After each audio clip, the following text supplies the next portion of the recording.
Bonjour à tous et bienvenue dans cette nouvelle vidéo.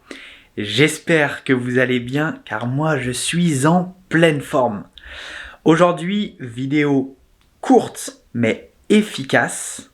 On va apprendre exclusivement du vocabulaire. Pour la petite histoire, hier j'ai eu une leçon avec un étudiant qui avait un très bon niveau de français.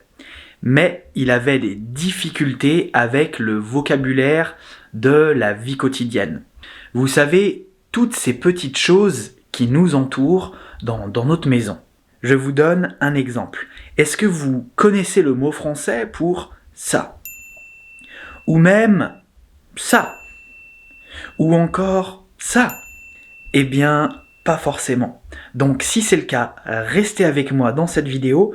On va voir tous ces petits mots de vocabulaire ensemble.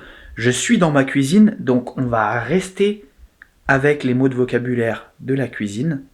Et vous allez voir, je vais être rapide et efficace. Donc, concentrez-vous, c'est parti. Alors, on commence avec le premier mot. Ça s'appelle un interrupteur, ok? Et au milieu, vous avez des boutons. Donc, si j'appuie sur le bouton de l'interrupteur, ça allume la lumière, ok? Un interrupteur. Allez, on continue. Donc là, vous avez du savon pour les mains, ok? Et ça, c'est du liquide vaisselle. On utilise le liquide vaisselle, par exemple, pour nettoyer les assiettes. Là, vous avez un évier. Ça, c'est un évier, ok? Là, c'est un robinet.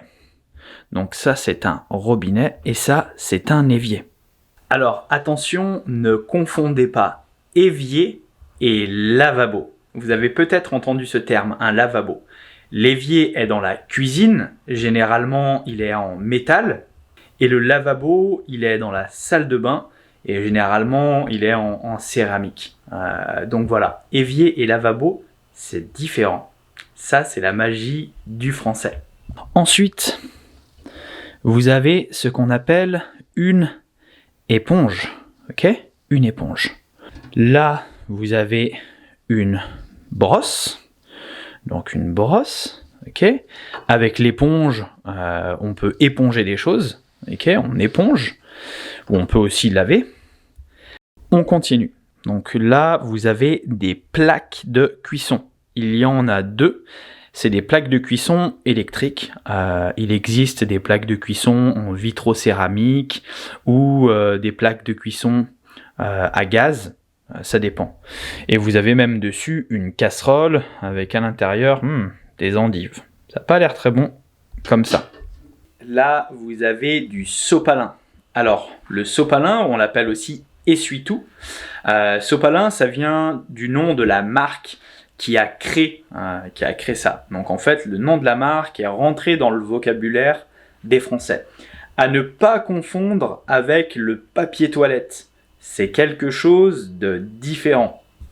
Là, vous avez une paille d'ailleurs en carton, pour boire. Ensuite, vous avez ici des torchons. Ok, ça c'est des torchons. On utilise les torchons pour essuyer la vaisselle ou même pour s'essuyer les mains. Attention, ne pas confondre torchon et serviette. Ok, c'est différent. Il y a d'ailleurs une expression qui dit on ne mélange pas les torchons et les serviettes. C'était une expression qu'on utilisait avant pour dire qu'on ne mélangeait pas les gens pauvres avec les gens riches, les gens de bonne famille. C'est un peu affreux comme expression, mais voilà, c'est une expression qu'on utilise encore. Là, vous avez aussi des cure-dents, ok? Donc des cure-dents. Alors, cette chose, ça s'appelle des cure-dents, ok? Donc là, vous avez une poignée, ok? Ça s'appelle une poignée. Et ça, c'est une porte, ok? Vous le savez sûrement, une porte de placard. Donc, avec la poignée, je tire la poignée et j'ouvre la porte de placard.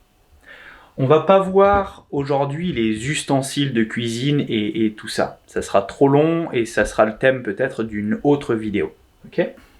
Ça, c'est une prise électrique.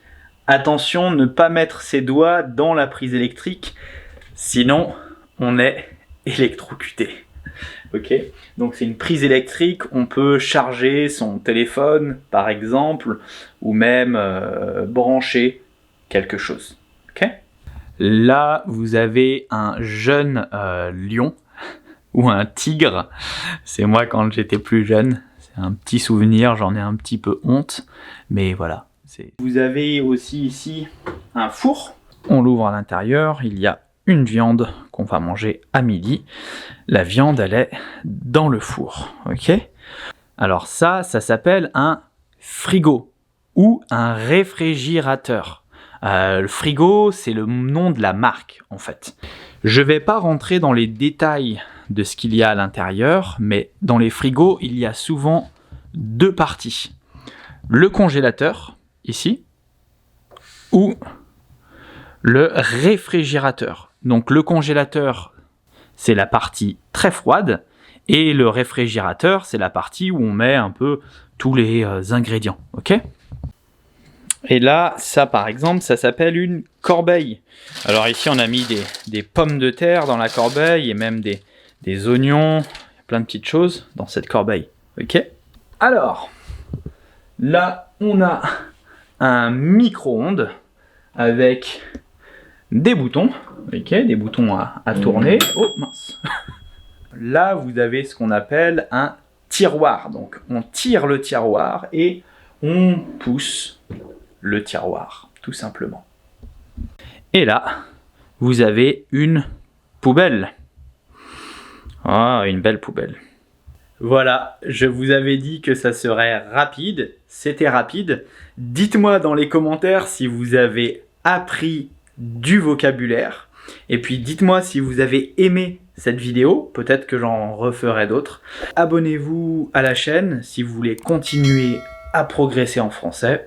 Moi je vous dis à la semaine prochaine pour une nouvelle vidéo. Salut!